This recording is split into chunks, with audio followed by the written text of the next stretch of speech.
മാടായിപ്പാറയിലെ സസ്യജന്തു വൈവിധ്യങ്ങളെ തൊട്ടറിഞ്ഞ ജില്ലയിലെ student police കേഡറ്റുമാർ. Kannur city ജില്ലാ assistant nodal officer K Rajesh camp ഉദ്ഘാടനം ചെയ്തു. മാടായിപ്പാറയുടെ ചരിത്രപരവും ജൈവവൈവിധ്യങ്ങളും കണ്ടറിയാനാണ് സ്റ്റുഡന്റ് പോലീസ് കേഡറ്റുമാർ മാടായിപ്പാറയിലെത്തിയത്. 42 സ്കൂളുകളിൽ നിന്നും തെരഞ്ഞെടുത്ത ലീഡർമാരാണ് ക്യാമ്പിൽ പങ്കെടുത്തത്. കഴിഞ്ഞ വർഷം സംസ്ഥാന ക്യാമ്പിൽ പങ്കെടുത്തവരാണിവർ. മാടായിപ്പാറയിലെ ജൂതക്കുളം, കോട്ട, വടുകുന്ത തടാകം തുടങ്ങിയ പ്രദേശങ്ങൾ സന്ദർശിച്ചു. ജില്ലയിലെ സ്റ്റുഡന്റ് പോലീസ് കേഡറ്റുമാർ മികച്ച പ്രവർത്തനമാണ് കാഴ്ചവെക്കുന്നതെന്ന് കണ്ണൂർ സിറ്റി ജില്ലാ assistant nodal officer K Rajesh പറഞ്ഞു. ഒരു കേഡറ്റ് മറ്റുള്ളവർക്ക് മാതൃകയായിരിക്കണം.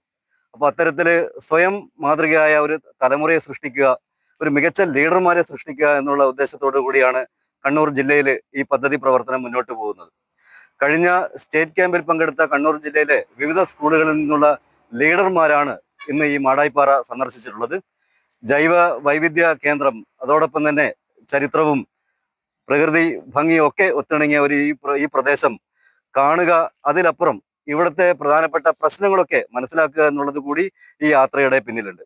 നമ്മുടെ കുട്ടികളെ ഇവിടെ കണ്ടെത്തിയിട്ടുള്ളത് ഇത്രയും മനോഹരമായ ഈ പ്രദേശം ഒട്ടനവധി സഞ്ചാരികളും പ്രകൃതി സ്നേഹികളും ഒക്കെ സന്ദർശിക്കുന്ന ഈ പ്രദേശം വളരെ മലിനമായിരിക്കുന്നു എന്നുള്ളത് ഏറ്റവും ദുഃഖകരമായ ഒരു കാഴ്ചയായിട്ടാണ് നമ്മുടെ കുട്ടികൾ കണ്ടെത്തിയിട്ടുള്ളത്.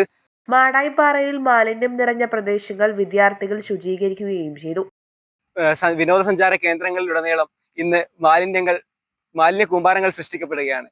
അതിനോടനുബന്ധിച്ച് നമ്മൾ എങ്ങനെ നമ്മുടെ ഭാവി സുരക്ഷിതമാക്കാം, നമ്മുടെ നാട്ടിനും സമൂഹത്തിനും മാതൃക എന്ന രീതിയിലാണ് SPCയുടെ പ്രവർത്തനങ്ങൾ നയിച്ചു വരുന്നത്. SPCയെ പോലുള്ള സംഘടന മാടായിപ്പാറ എന്ന് പറയുന്ന അത്രയും ചരിത്രമുറങ്ങുന്ന മണ്ണിൽ എത്തിയിരിക്കുന്നത് അവിടുത്തെ മാലിന്യങ്ങൾ അതെല്ലാം കളക്ട് ചെയ്ത് നമ്മളെ കൊണ്ടാവുന്ന രീതിയിലുള്ള ശ്രമം നടത്തിയിട്ടുണ്ട്. ഇതിന് കുളത്തിന് ചുറ്റുമുള്ള മാലിന്യങ്ങളും ഒക്കെ. പക്ഷെ എന്തിരുന്നാലും നമുക്കത് പൂർണ്ണമായി ചെയ്യാൻ സാധിച്ചിട്ടില്ല. ഞങ്ങൾ പ്ലാസ്റ്റിക് കുപ്പികൾ ഇന്നും ഇവിടെ ഒരുപാട് സ്ഥലങ്ങളിൽ കിടക്കുന്നുണ്ട്. അപ്പൊ ഇത്തരത്തിലുള്ള കാര്യങ്ങൾ നമ്മുടെ എല്ലാവരുടെയും കൂട്ടായ പരിശ്രമത്തോട് മാത്രമേ നമുക്ക് വിജയിക്കാൻ പറ്റൂ. PP Saneesh, K Shruthi, community police ഓഫീസർമാരായ V സുബി, K ഷിജോയ്, കോർഡിനേറ്റർമാരായ P Abhikrishna, K Neha, K Sourav തുടങ്ങിയവർ സംബന്ധിച്ചു. News bureau, Pazhayangadi.